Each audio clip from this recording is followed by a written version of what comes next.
It did. Ether may flow freely to the burn once more.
Mistress Lys, Commander Aldin, it gives me great pleasure to formally welcome the city-state of Alamigo to the Eorzean Alliance. The pleasure is ours, Your Grace. I know I speak for all Alamegans when I say that we are glad of this chance to stand with our comrades of the Alliance. And we, for our part, are glad indeed to be able to welcome friends both old and new. Lord Hien of Doma, at your service. Pray, accept my heartfelt thanks for your generous invitation. Nay, 'tis we who must thank you for journeying so far. And 'twould be remiss of me not to acknowledge the part the Scions of the Seventh Dawn have played in bringing all of us together. In times of great unrest, you and yours have been our constant companions, without whom we would not be here. With apologies to Lord Hien and Mistress Alisaie, it occurs to me that we have not gathered in this way since that fateful day in Uldar. The day I lost my arm and my freedom. As I lay in my cell, never did I dream that I would one day be given the chance to represent my homeland at this council. I would not even be alive had you not plucked me from the jaws of death. You, Yugiri, and Alphino. Would that the lad could be with us.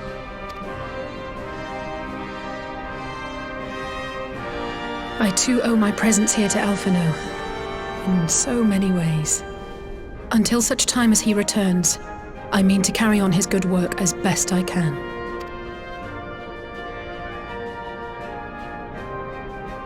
Come, friends, let us leave the past in the past and turn our eyes to the future.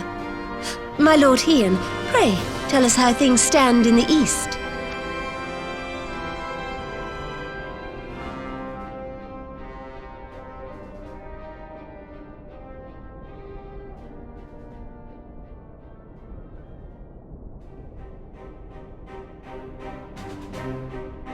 Having heard the rumors of dissent in Garlemald, I dared to dream of a peaceable solution.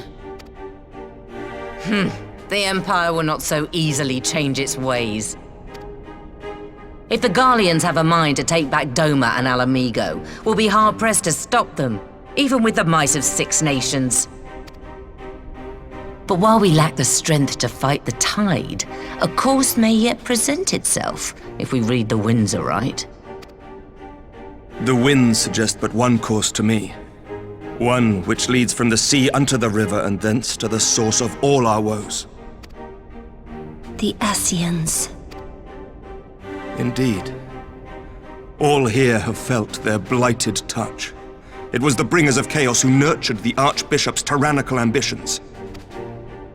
They who bestowed upon him the secrets of summoning, as they have so many others before and since. And while they remain, we shall know no peace. Our objective is clear. The question is how to achieve it. That our enemy parades about in Xenos' skin poses problems in itself, but ere we get to them, how are we to infiltrate the Empire and get close enough to strike?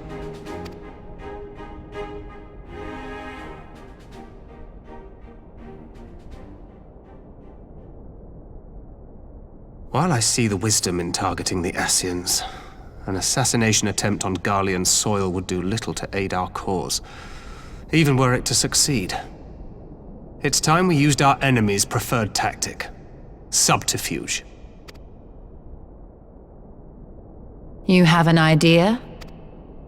Speak your mind, Master Thancred.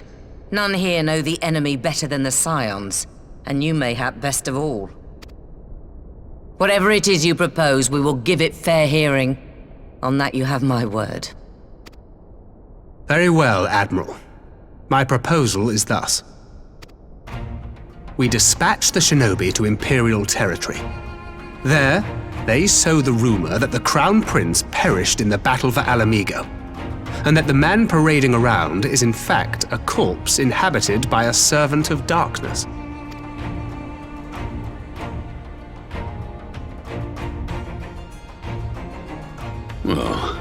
It does have the ring of truth about it. And were the Garleans to learn that their future ruler is a puppet, the Empire would be shaken to the core. But at the risk of sounding stupid, would they actually believe such an unlikely story? I didn't. Ordinarily not. But prior to his miraculous recovery, rumors of Xenos' death had already begun to circulate around the Empire. Ultimately, however, what the masses believe is not our chief concern. Our true objective is to create an opening for rival factions within Garlemald to exploit. Just as a war of succession erupted in the wake of Emperor Solus's death.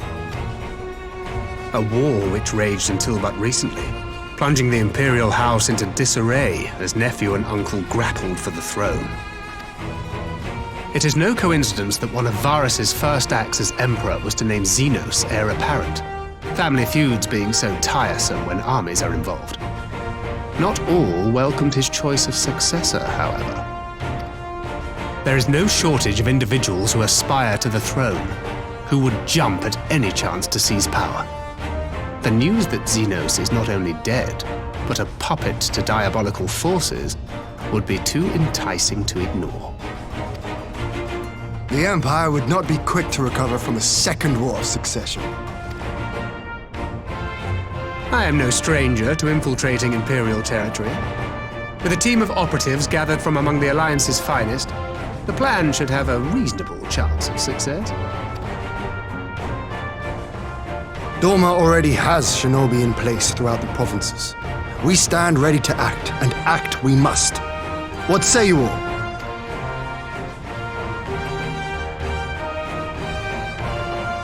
I'm for Master Thancred's proposal. We shine a light upon the Ascian and test the Empire's unity. 'Twas his plot that scuttled Doma's negotiations, was it not? Why then, if we can eliminate him, there may yet be a chance for peace. Let us wage this war of subterfuge, that we may one day lay down our arms. Gods know we never will while the Ascians remain.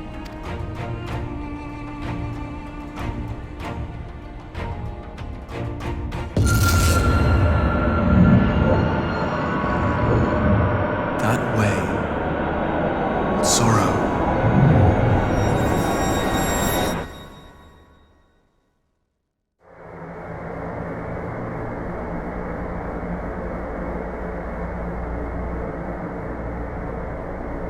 History must be changed.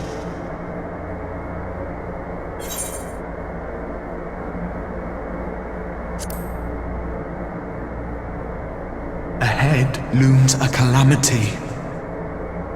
Ahead looms light, expunging all form and life. Twin dooms only you can forestall. Only you. What's the matter?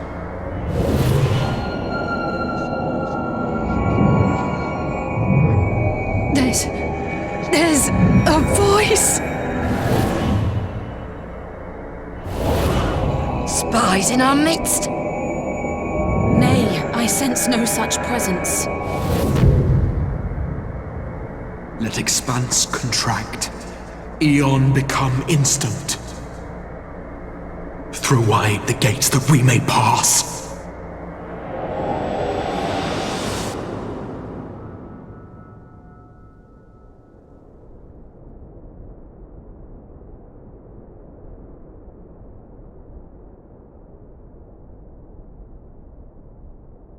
Is it over? Master Thancred!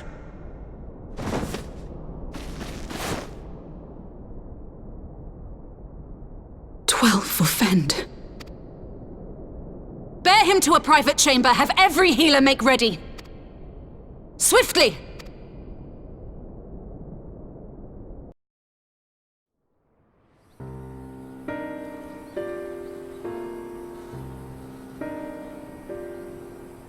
Master Thancred remains in slumber. Though his vital signs appear stable, he's unresponsive. What could have done this? And why just him and not the others? I'm afraid we could not identify the cause, my lady. Our examinations revealed no wounds, nor the presence of any poisonous substances. Gods, that only makes it worse. You're to let us know the moment there's any change, all right?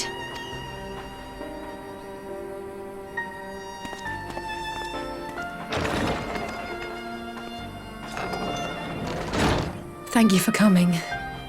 Knowing Thancred, he would apologize for being otherwise engaged at so crucial a juncture.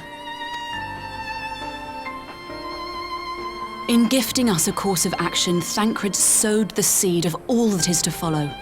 We have but to nurture it as best we can. To him, I would say, rest easy, that he may wake to enjoy the fruits of our labors. Now, the matter of the mysterious voice must not be forgotten. Will you tell me exactly what happened? Alize and I heard a voice in the moments before Thancred collapsed. It was accompanied by a severe headache, as if something were clutching at our minds. Did you experience the same thing?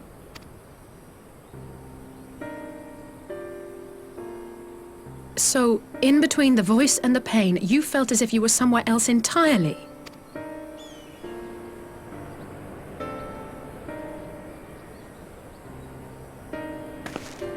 Your testimony confirms my suspicion. That which you experienced was, I believe, your soul being plucked from your flesh. Called. Called? I myself examined Thancred. Reach out as I may, I could not sense in him the spark of life that is his soul.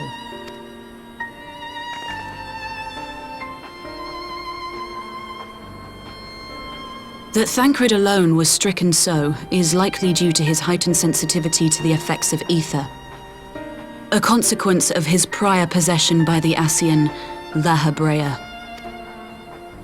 The owner of the voice, whoever it may be, reached out to you, called your souls, and in so doing, caused you and yours such pain. But if that's true, where exactly are we being called to? I know not. Yet one thing is plain. Whoever waits for you on the other side is possessed of a power unlike any I have ever known.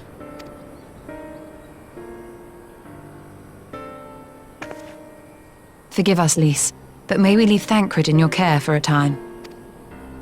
As if you had to ask.